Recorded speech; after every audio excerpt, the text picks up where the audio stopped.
And speaking of that excitement, we certainly had some excitement, a little bit more so than maybe what we expected. We almost saw a second major upset. Well, actually, this would have been the biggest upset of week number 0 if this team was able to come back.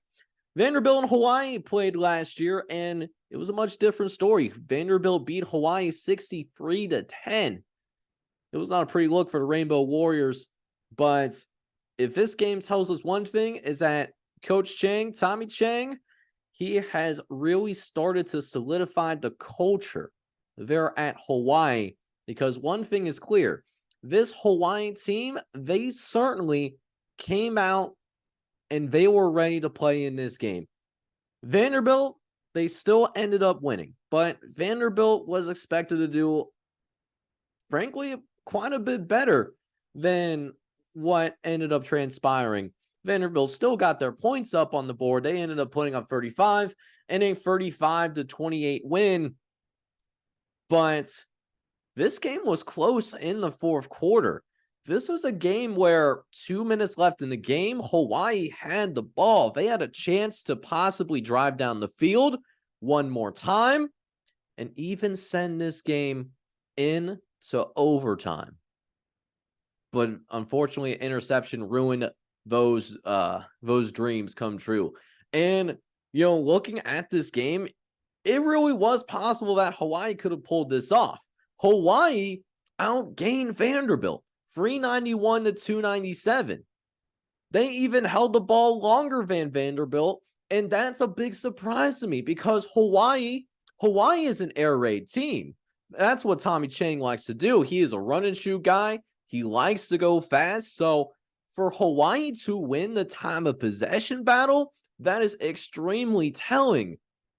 And that was even with Hawaii going 3 for 11 on third down conversions, but they got aggressive on fourth downs, and they were pretty good with their fourth downs, 3 for 4. So, Tommy Chang was aggressive. He didn't play timid by any means whatsoever, and it paid off. We actually saw a fair number of chunk plays. I mean, I see it on Twitter, seeing Eli Apple getting a fair number of hate. That Vanderbilt secondary, they might have a bunch of Eli Apples on their hands because there was 3 plays that I can just remember off the top of my head. It might have been more where Hawaii receivers were able to take the top off the defense. And I'm not talking about one of those 5-yard out routes that turn into 40 yards because of missed tackles. I'm talking about straight 40-yard bombs, and all the credit to the world to Braden Shiger. Braden Shiger really balled out in this game. He went ballistic. He went, where are we looking at? 27 for 35, 350 yards, 3 touchdowns, did throw a couple of interceptions, which does stink. But it was a good game, and it's a huge step up from last year. This is a quarterback that could have a breakout year if he can continue this level of play. He only completed 55% of his passes last year, so he's already off to a much better start against one of the tougher teams that Hawaii will likely face this year. Not saying that Vanderbilt would win the Mountain West if they were in the Mountain West Conference, because listen, Hawaii was one of the worst teams in the Mountain West last year. They went 3-10 last year, and they travel all the way across the country, and they gave Vanderbilt a run for their money.